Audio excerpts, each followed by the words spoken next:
Assalamualaikum warahmatullahi wabarakatuh. Selamat siang, salam sejahtera untuk rekan-rekan mahasiswa.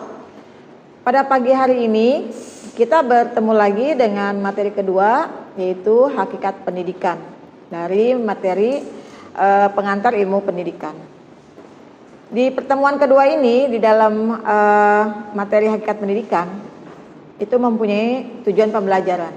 Yang pertama adalah mendeskripsikan pengertian pendidikan dan ilmu pendidikan menurut para ahli. Yang kedua, menjelaskan unsur-unsur yang terlibat dalam pendidikan. Lalu yang ketiga, menggambarkan proses pendidikan dalam sistem pendidikan nasional. Di sini yang pertama adalah pengertian menurut para ahli yang saya ambil dari pendapatnya John.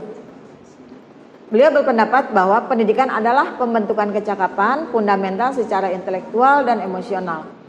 Jadi menurut beliau, pendidikan itu secara keseluruhan, intelektual, emosional, itu menyatu dalam pendidikan. Lalu menurut dia Kara adalah pendidikan bersama dalam hidup Tritunggal, kesatuan. Dalam kesatuan Tritunggal, yaitu ayah, ibu, dan anak. Jadi pendidikan menurut dia Kara dimulai dari ayah dan ibu, dimulai dari keluarga. Lalu hakikat pendidikan di sini merupakan interaksi atau proses manusia untuk dilihat dari keseimbangannya. Dilihat dari subjek didik dengan kewibawaan pendidikan. Jadi si pendidik dengan subjek didiknya saling berinteraksi. Lalu juga meningkatkan kualitas pribadi dan masyarakat. Contohnya baik dari segi perilaku, lalu cara bermasyarakat, mempunyai empati, dan lain sebagainya. Lalu pendidikan berlangsung seumur hidup. Kenapa pendidikan berlangsung seumur hidup? Karena selama kita hidup kita memerlukan pendidikan, baik pendidikan yang didapatkan dari sekolah-sekolah, perguruan tinggi, maupun dari pendidikan didapatkan dari pengalaman hidup atau dari lingkungan masyarakat. Nah, di sini adanya kaitan juga dengan teknologi. Karena semakin lama pengetahuan teknologi khususnya di Indonesia juga akan semakin berkembang. Karena sekarang sudah bisa melakukan pembelajaran melalui daring. Dari alat-alat teknologi juga sudah mulai bagus di Indonesia. Lalu juga dari pendidikan sebagai sistem.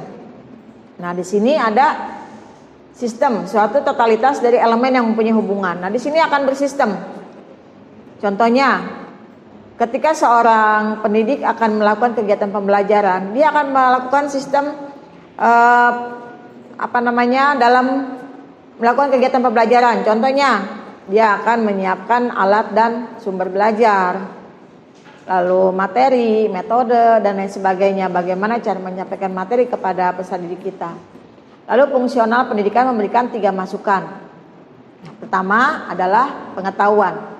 Karena dalam pendidikan tentu saja kita akan mendapatkan pengetahuan yang baru untuk menggapai cita-cita. Di sini cita-cita juga, karena dengan pengetahuan kita otomatis akan mempunyai cita-cita. Cita-cita misalkan akan memperbarui kualitas hidup kita, contohnya dengan pengetahuan yang didapatkan.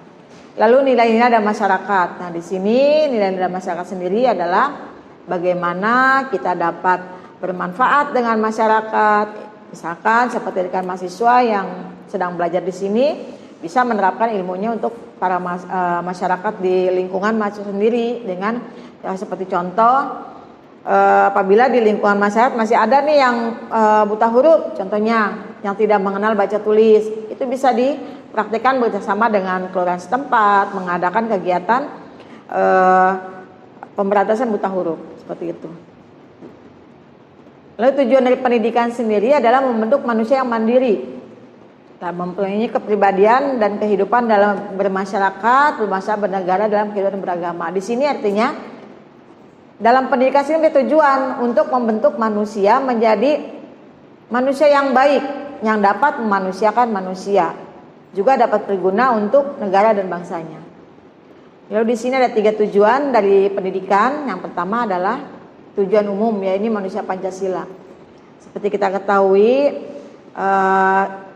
dasar-dasar dari kehidupan manusia tentu mengikuti aturan yang sudah dituliskan oleh Pancasila. Contohnya dalam beragama, bermasyarakat, berkeadilan, dan lain sebagainya. Lalu tujuan dari institusional, yakni tujuan sekolah.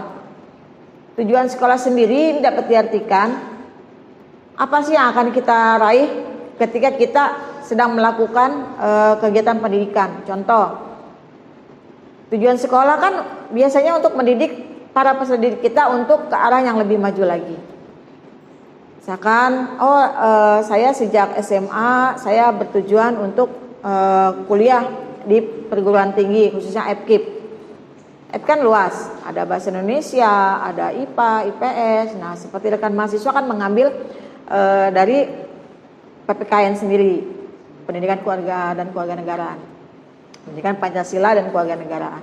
Di sini tentu rekan mahasiswa akan fokus tujuannya apa nih sekolah. Oh, ternyata dengan masuknya ke prodi pendidikan Pancasila dan kewarganegaraan, saya ingin menjadi seorang guru yang baik, yang profesional dalam bidang PPKN.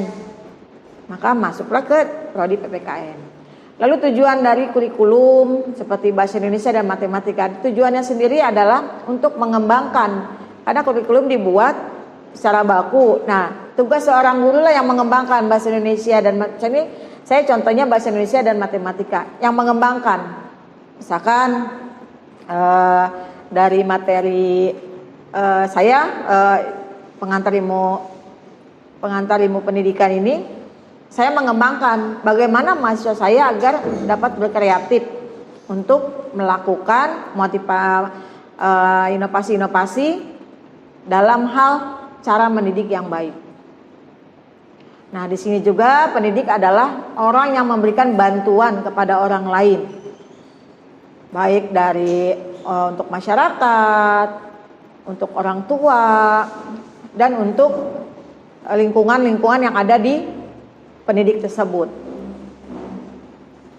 Nah, di sini juga pendidik dapat berkolaborasi dengan orang tua ketika rekan-rekan mahasiswa yang sudah mengajar atau yang akan mengajar, ketika ada permasalahan di sekolah dengan peserta didik, sebaiknya melakukan visit ke rumah peserta didik kita. Kita bisa melihat di sana dengan berkolaborasi dengan orang tua, sistem belajarnya bagaimana, kondisi lingkungan rumahnya bagaimana, kondisi lingkungan masyarakatnya bagaimana. Jadi dengan seperti itu kita bisa melihat apa permasalahan yang dihadapi oleh peserta didik kita. Lalu di sini adalah subjek didik. Nah, subjek didik sendiri ada peserta didik. Peserta didik kan memerlukan pembinaan dari seorang pendidik. Nah, disinilah tugasnya yang seperti di awal tadi. Jadi subjek didik ini dipengaruhi oleh faktor dasar, lingkungan, dan kepribadian. Seperti tadi awal saya jelaskan, kemampuan dasarnya akan dilihat, lingkungannya akan dilihat, kepribadiannya akan dilihat. Ini akan membuat peserta didik menjadi maju. Lalu materi pendidikan sendiri adalah seorang pendidik harus mempertimbangkan beberapa hal, seperti bahan ajar, materi yang akan disampaikan seperti apa, kondisi kelas bagaimana, tujuan kita mengajar apa, alat dan sumber belajar kita apakah sudah lengkap atau belum. Itu disesuaikan dengan kurikulum yang digunakan. Lalu di sini ada metode dan alat pendidikan. Nah, di sini metode dan alat pendidikan sendiri berfungsi untuk mencapai tujuan pendidikan. Oh, ternyata peserta didik kita berusia misalkan SMP. Nah, di SMP ini cara mendidiknya akan berbeda dengan cara mendidik ketika kita mengajarkan dengan anak-anak SMA. Nah, di sini dilihat dari faktor pendidik atau faktor peserta didik, alat didik, dan sumber belajar juga kita lihat apakah sudah sesuai dengan materi yang akan kita sampaikan. Lalu lingkungan pendidikan. Nah, di sini biasanya lingkungan pendidikan ada lingkungan alam dan lingkungan sosial. Lingkungan alam sendiri kan terdiri dari manusia, hewan, dan tumbuhan. Lalu lingkungan sosialnya masyarakat, keluarga, dan sekolah. Apakah sudah terbentuk dengan baik lingkungan sosial dengan lingkungan alamnya? Nah, di sini ada lingkungan keluarga. Nah, di sini faktor utama juga lingkungan keluarga sangat berperan sekali. Karena lingkungan pendidikan yang dari keluarga itu yang pertama kali didapatkan oleh peserta didik kita.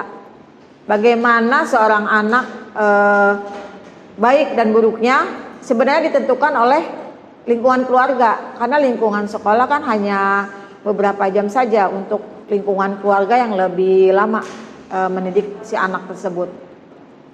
Lalu lingkungan sekolah, di sini lingkungan sekolah juga peserta didik mendapatkan pendidikan yang dari lingkungan keluarga diolah kembali.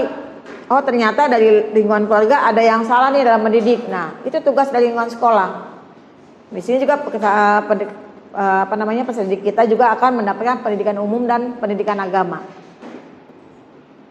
Lalu masyarakat. Nah dalam masyarakat juga banyak pengetahuan yang dapat diambil dengan peserta didik kita. Contohnya cara berorganisasi, bermacam-macam keterampilan untuk dari lingkungan masyarakat sendiri bisa bekerjasama dengan remaja masjid, karang taruna dan lain sebagainya. Nah di sini ada isi dan materi pendidikan. Yang pertama adalah isi pendidikan sesuai dengan tujuan pendidikan. Tujuan pendidikan apa sih? Misalkan, oh ternyata untuk membentuk anak didik kita untuk menjadi seorang pelajar yang baik. Maka tugas guru membentuk anak tersebut sesuai dengan tujuan dari pendidikan. Di sini lalu mencapai suatu pendidikan. Nah, di sini untuk mencapai suatu pendidikan kan disampaikan adalah isi atau bahan seperti kurikulum.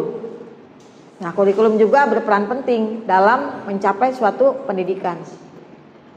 Lalu pendidikan dari agama, moral, sosial, intelektual, keterampilan dan jasmani ini juga diperlukan di dalam materi pendidikan untuk membentuk peserta didik sempurna dalam menyikapi nanti untuk bekal masa depannya.